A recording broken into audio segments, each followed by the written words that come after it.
it's not possible to have solid casualty figures at this time, and the various components are doing roster checks, and we'll have information at some point in the future, and as quickly as it's possible to have it, it will certainly be made available to each of you. I'll be happy to take a few questions after asking first General Shelton if he would like to say anything, and then we will allow the others to make a remark or two. Thank you, Mr. Secretary. Ladies and gentlemen, as the Secretary just said, today we have watched the tragedy of an outrageous act of barbaric terrorism carried out by fanatics against both civilians and military people, acts that have killed and maimed many innocent and decent citizens of our country. I extend my condolences to the entire Department of Defense families, military and civilian, and to the families of all those throughout our nation who lost loved ones. I think this is indeed a reminder of the tragedy and the tragic dangers that we face day in and day out, both here at home as well as abroad. I would tell you up front, I have no intentions of discussing today what comes next, but make no mistake about it, your armed forces are ready.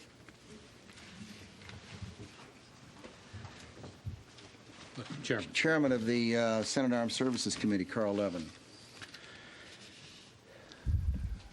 Our intense focus on recovery and helping the injured and the families of those who were killed is matched only by our determination to prevent more attacks and matched only by our unity to track down, root out, and relentlessly pursue terrorists, states that support them, and harbor them. They are the common enemy of the civilized world. Our institutions are strong, and our unity is palpable. Senator John Warner. Thank you. As a past chairman preceding Carl Levin, I can assure you that the Congress stands behind our president, and the president speaks with one voice for this entire nation. This is indeed the most tragic hour in America's history, and yet I think it can be its finest hour, as our president and those with him, most notably our Secretary of Defense, our chairman, and the men and women of the armed forces all over this world stand ready not only to defend this nation and our allies against further attack, but to take such actions as are directed in the future in retaliation for this terrorist act, a series of terrorist acts unprecedented in world history. We call upon the entire world to step up and help, because terrorism is a common enemy to all, and we're in this together. The United States has borne the brunt, but who can be next? Step forward and let us hold accountable and punish those that have perpetrated this attack. Again, I commend the Secretary, the Chairman, and how proud we are. We spoke with our President here moments ago. He's got a firm grip on this situation, and the Secretary and the General have a firm grip on our armed forces and in communication of the world over. Thank you very much. We'll take a few questions and then we'll adjourn. Charlie. Mr. Secretary, did you have any inkling at all, in any way, that something of this nature and something of this scope might be planned? Charlie, we don't discuss intelligence matters. I see. And how would you respond if you find out who did this?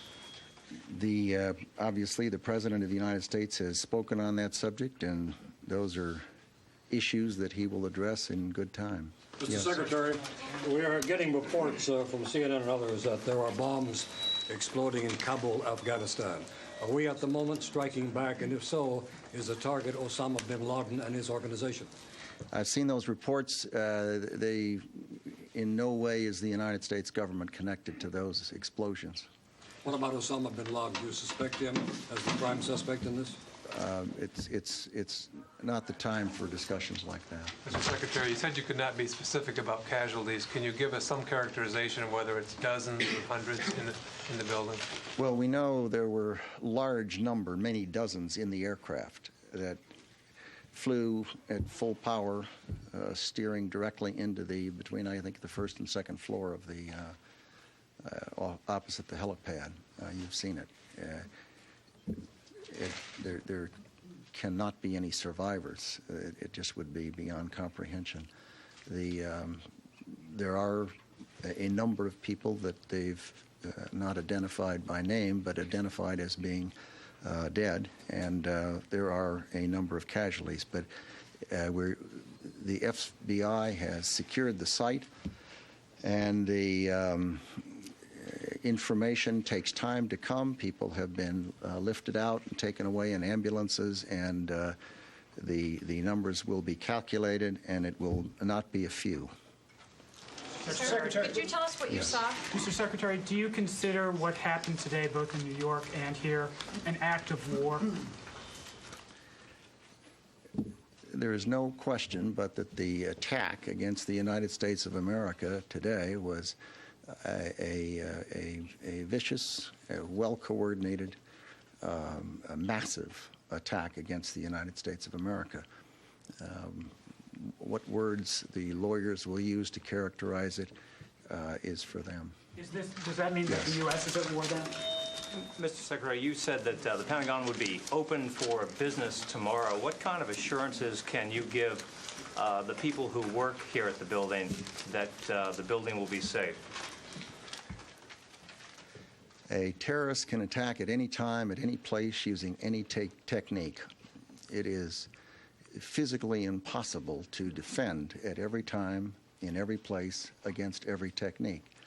It is not possible to give guarantees. The people who work in this building do so voluntarily. They're brave people, and they do their jobs well. Mr. Secretary, can you give a sense of what happened? What did you see when you left your office, ran down to the site, and apparently helped people on stretchers and then returned to the command center?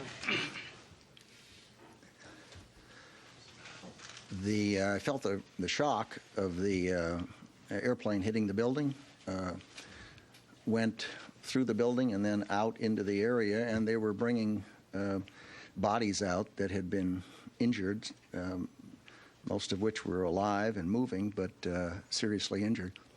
And a lot of volunteers were doing a terrific job helping to bring them out of the buildings and get them into stretchers and into ambulances and into airlifts. Mr. Secretary, can you tell us how many of the dead were soldiers and how many were civilians? Have you been able to determine that? Absolutely not. Yes. Mr. Secretary, today we saw military planes both in New York and in Washington. How much more of a military presence will we see now that this incident has occurred for the next week? Those kinds of decisions are made day to day. It is correct that we had aircraft flying protective missions at various places in the United States today, and they will do that as appropriate. Mr. Secretary, what do you say to the American people who may have questions on how something so coordinated has been carried out against this nation? What do you say to them who might not have confidence that our intelligence and our security are what they should be? I say to them that the President of the United States will be making some remarks to them this evening that will address those subjects. Mr. Secretary, you've declared, the Pentagon has declared ThreatCon Delta forces around the world. Could you tell me why? Have you received any threats, or has anyone claimed credit for this? We have, in fact, declared Force Protection Condition Delta and a condition of high alert, indeed the highest alert. We did so almost immediately upon the attacks, and it is still in force. Mr. Secretary, were there threats issued against other U.S. facilities elsewhere in the world today? I don't know that there's a day that's gone by since I've been in this job that there haven't been threats somewhere in the world to some facility somewhere. It's one of the complexities of the intelligence business that you have to sort through those kinds of things. But we don't get into the specifics. Yes. You had your hand up? Yes. So, Mr. Secretary, there were rumors earlier in the day that the plane which crashed in Pennsylvania had been brought down by the United States, either shot down or brought down in some other manner. We have absolutely no information that any U.S. aircraft shot down any other aircraft today. I wonder if we could just ask Senator Levin one thing, Senator, You bet. if that's all right. Senator Levin, you and other Democrats in Congress have voiced fears that you simply don't have enough money for the large increase in defense the Pentagon is seeking, especially for missile defense. And you fear that you'll have to dip into the Social Security funds to pay for it. Does this kind of thing convince you that an emergency exists in this country to increase defense spending, to dip into Social Security if necessary, to pay for defense spending, increase defense spending? One thing where the committee was unanimous on, among many, many other things, was that we authorized the full request of the president, including the $18 billion. So I would say that Democrats and Republicans have seen the need for the request. Mr. Secretary, could you describe what steps are being taken, defensive measures beyond force protection, and whether there's been any operational planning for Homeland Defense that's been instituted? Those aren't the kinds of things that one discusses. Sir? The perpetrators of the Khobar Towers bombing were never found. The Cole bombing. We're listening to a live news conference from the Pentagon, part of the Pentagon that wasn't hit by the attack today. And you can also see there the presidential helicopter. President Bush has returned to Washington. He landed at Andrews Air Force Base a few minutes ago, and now he's going by chopper to the White House. He'll be addressing the nation shortly. Let's go back and hear what else the Defense Secretary has to say about today's attack. The podium have talked about being ready. The military is ready, as General Shelton said. And we understand the Navy has dispatched 2 carriers and some guided missile cruisers and destroyers and a couple of Marine Corps helicopter amphibious ships such as the Baton, if not the Baton, here and to New York. Can you tell us if that's true, and also any other things you can share with us about how the United States military is preparing to take on whatever in the next few days? Yeah, we don't make announcements about ship deployments. Yes. Can you describe the firefighting efforts that are going on right now in that corridor and search and rescue efforts that are beginning? Can I describe them? Yeah. Why don't we let the Secretary of the Army, who was out there with me a few minutes ago and has been talking to the incident commander on the site. I think it's fair to say at this point that the fire is contained and will shortly, if not already, be sufficiently controlled to allow entry into the building. That entry will be supervised by the FBI, who are in charge of the site, assisted by the fire departments that are present. We, on the Army side, will support them as they go in the building and search for casualties and bring them out. Then we will support them in dealing with that. That's what's going on the ground. We'll take one last question. Is the government operating under the assumption that this attack is done, or is it poised or bracing for more action? The government is certainly aware that it's difficult to know when attacks are concluded. And I want to thank Chairman Levin and Senator Warner, and certainly Secretary of the Army White and General Shelton for being here with me. And we'll excuse ourselves. Thank you. Thank you. Thank you. Thank you.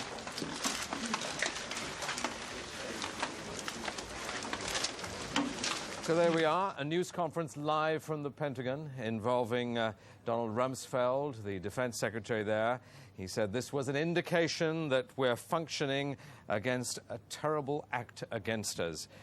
He said that there had been no attacks against Afghanistan by the Americans. There are reports from Kabul tonight that the city has come under attack, missile attack, rocket attack, but he denies the Americans were involved.